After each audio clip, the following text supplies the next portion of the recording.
আলোচনা হয়, রাসূলের হাদিস থেকে আলোচনা হয়, ইসলাম ধর্মের বেসিক বা মূল কথাগুলো নিয়ে, ইসলাম ধর্মের বিধিবিধানগুলো নিয়ে যেখানে আলোচনা হয়, সেই জায়গাটা জান্নাতের বাগানে পরিণত হয়ে যায়। কোন সুবহানাল্লাহ।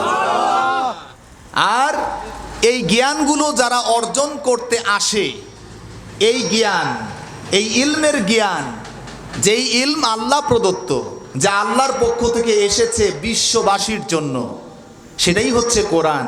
এই কোরআনের বাণী যারা শুনতে আসে তাদের জন্য আল্লাহ তাআলা জান্নাতের রাস্তা সহজ করে দেন। সুবহানাল্লাহ বলেন। অপর এক হাদিসের মধ্যে এসেছে, মান সালাকা তরিকান ইয়ালতামিসু ফিহি ইলমান সাহালাল্লাহু লাহু তরিকান ইলাল জান্নাতি। যে ব্যক্তি জ্ঞান অর্জনের পথে অগ্রসর হয়, আল্লাহ তার জন্য জান্নাতের রাস্তা সহজ করে দেন। কোন সুবহানাল্লাহ।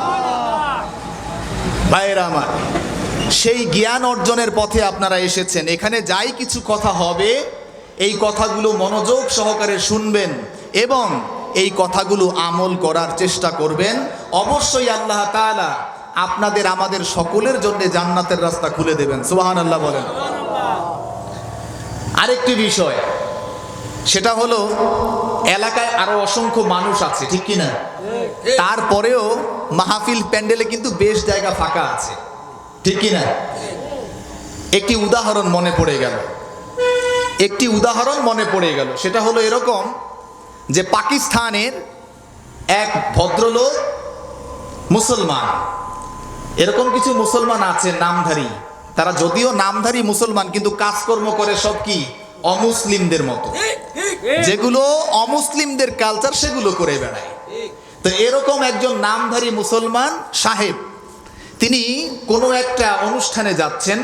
সেই অনুষ্ঠানটা হচ্ছে পাশ্চাত্য কৃষ্টি কালচারে ভরা। আমাদের সমাজেও হয়, পার্টি হয়, এখন হয় না? আমাদের এলাকায় এখন সেই পার্টির ভাওয়া লেগেছে। কয়েকদিন আগে অবশ্য বর্ষবরণের পার্টি গেছে কি না? পহেলা বৈশাখের অনুষ্ঠান গেছে না? গেছে। আচ্ছা, তো এই রকম পার্টিতে যাচ্ছে এক সাহেব। তো স্বাভাবিকভাবে যারা পার্টিতে যায়, তারা তো পার্টিতে কোরআন তেলাওয়াত শুনতে যায় না, ঠিক কি না? পার্টিতে কি কোরআন তেলাওয়াত হয় নাকি? পার্টিতে অনেক ফজিলত আছে, ঠিক কি না?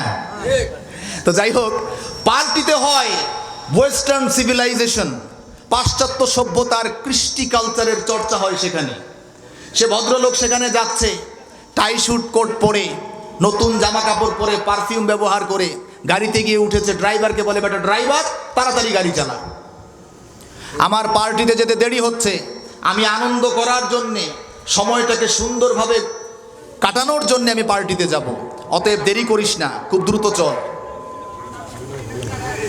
ভাইয়ের আমার, একটু জিকির করেন, আল্লাহ আল্লাহ আল্লাহ আল্লাহ আল্লাহ আল্লাহ আল্লাহ আল্লাহ আল্লাহ আল্লাহ আল্লাহ আল্লাহ আল্লাহ লা ইলাহা ইল্লাল্লাহু মুহাম্মাদুর রাসূলুল্লাহ সাল্লাল্লাহু আলাইহি ওয়াসাল্লাম। এবার কি মাইকের এত সমস্যা কেন? মাইকে বুঝলাম না, মাইকটা একটু অপারেটর ভাই, মাইকটা একটু সাউন্ডটা যদি ক্লিয়ার করতেন তাহলে আমার কথা বলতে সুবিধা হইতো।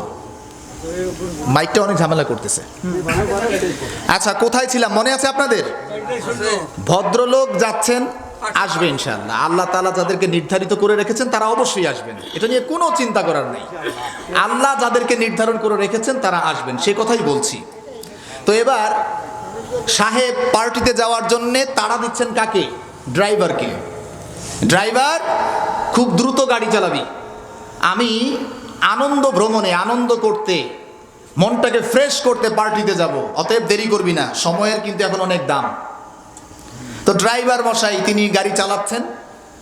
এমত অবস্থায় আসরের নামাজের আজান হয়ে গেছে।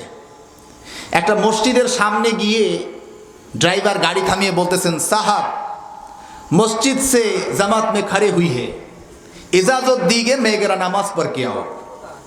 মানে হলো ড্রাইভার বলতেছে সাহেবকে, সাহেব আসরের নামাজের আজান তো হয়ে গেছে, তো আপনি যদি ইজাজত দেন, আপনি যদি আমাকে অনুমতি দেন, তাহলে আমি গিয়ে নামাজটা পড়ে আসতাম।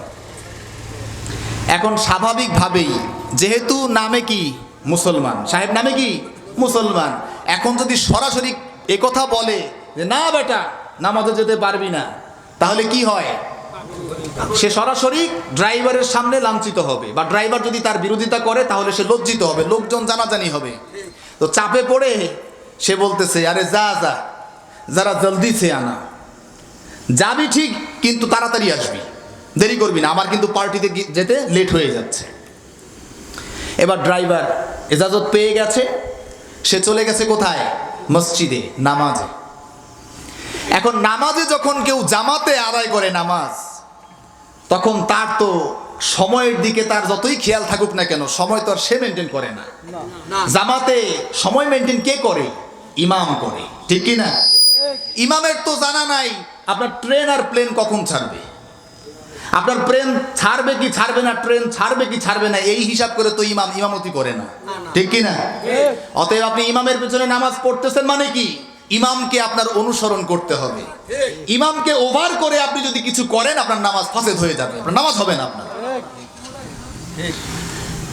ভাইয়েরা আমার, ড্রাইভার যখন নামাজের জামাতে দাঁড়া হয়ে গেছে, এইদিকে সাহেব গাড়ির মধ্যে আশফাস করা শুরু করেছে, আহারে সময় নষ্ট হচ্ছে, সময় নষ্ট হচ্ছে, আমি পার্টিতে যাব, পার্টির কত আনন্দ, মনে হয় সেই আনন্দ থেকে আমি বঞ্চিত হচ্ছি। আশফাস করতে করতে নামাজ যখন শেষ হয়ে গেল, নামাজের সালাম ফিরানোর পর কিছু মানুষ কিন্তু উঠে দৌড় দেয়, মোনাজাত করে না, আছে না এরকম? তো ওই পার্টি যখনই নামাজ সালাম ফিরানো হয়েছে, যেই পার্টি মোনাজাত করে না, ওই পার্টি তো বের হইয়া সব আসা শুরু করছে। এখন সাহেব গাড়ির মধ্যে বসে বসে চিন্তা করে, ব্যাপার কি, নামাজ শেষ হয়ে গেছে, সবাই আসতেছে, আমার ড্রাইভার আসে না কেন? এখন নামাজ শেষে ড্রাইভার হাতের করগুনে কিছু একটা পড়ছে, সুবহানাল্লাহ, আলহামদুলিল্লাহ, লা ইলাহা ইল্লাল্লাহ, এই তাসবিহ পড়ছে, জিকির করছে। কিন্তু এইদিকে সাহেবের তো তাড়া, সে পাল্টিতে যাবে। সে এবার গাড়ি থেকে বের হয়ে চিন্তা করে, সবাই আসে কিন্তু আমার ড্রাইভার আসে না, ব্যাপারটা কি, দেখি তো বেটা কি করে।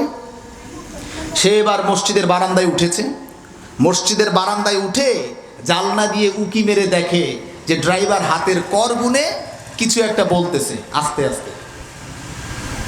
এখন সাহেব চিন্তা করে, বেটা নামাজ পড়ে আবার হাতের করও গুনে, মনে হয় বেটা আমি যখন থাকি না তখন মনে হয় ফাঁকতালে আমার এই গাড়ি চালাইয়া কয় টাকা ইনকাম করছে ওটা হিসাব করতেছে। মানে ও নামাজও পড়ে আবার চুরিও করে। এটা কার কথা? সাহেবের কথা। অর্থাৎ তিনি যেমন মানুষ, তার চিন্তাটাও তেমন। এবার বারান্দায় দাঁড়িয়ে সাহেব বলতেছে, আরে নালায়েক, কোন সে তাকাত তুঝে রুখতি হে মসজিদ সে বাহার আনে কো। আরে বেটা, নামাজ শেষ হয়ে গেছে, তারপরেও কোন শক্তি তোকে মসজিদ থেকে বেরোতে দেয় না? বল, মসজিদ থেকে বেরোচ্ছিস না কেন? এবার ড্রাইভার ইমানদার মানুষ, সৎ মানুষ, সৎ মানুষ কখনো ভয় পায় না, সৎ মানুষ নির্ভীক হয়। সে যার চাকরি করুক না কেন, চাকরির আশায় সে থাকে না, সে থাকে কার আশায়? আল্লাহর আশায় থাকে। সে চাকরি বাঁচানোর জন্য মিথ্যা বলতে যায় না, চাকরি বাঁচানোর জন্য ঈমান বিক্রি করে না, কেননা সে ভয় করে কাকে? আল্লাহকে। এবার ড্রাইভার বলতেছে, সাহাব जिस ताकत तुझे मस्जिद से आने नहीं देता, वही ताकत मुझे मस्जिद से बाहर नहीं जाने देता। সুবহানাল্লাহ বলেন। সাহেব, যেই শক্তি আপনাকে মসজিদে আসতে দেয় না, হুবহু সেই একই শক্তি আমাকে মসজিদ থেকে বেরোতে দেয় না। তো কথা হলো এই, যে শক্তি আমাদেরকে এখানে আসতে সাহায্য করেছে, সেই একই শক্তি তাদেরকে এখানে আসতে দিচ্ছে না।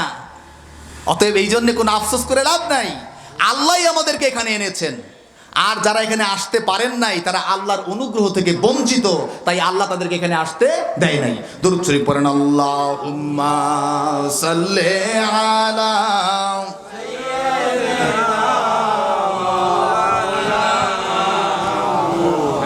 ওয়া আলা আলি সাইয়্যিদিনা মাওলানা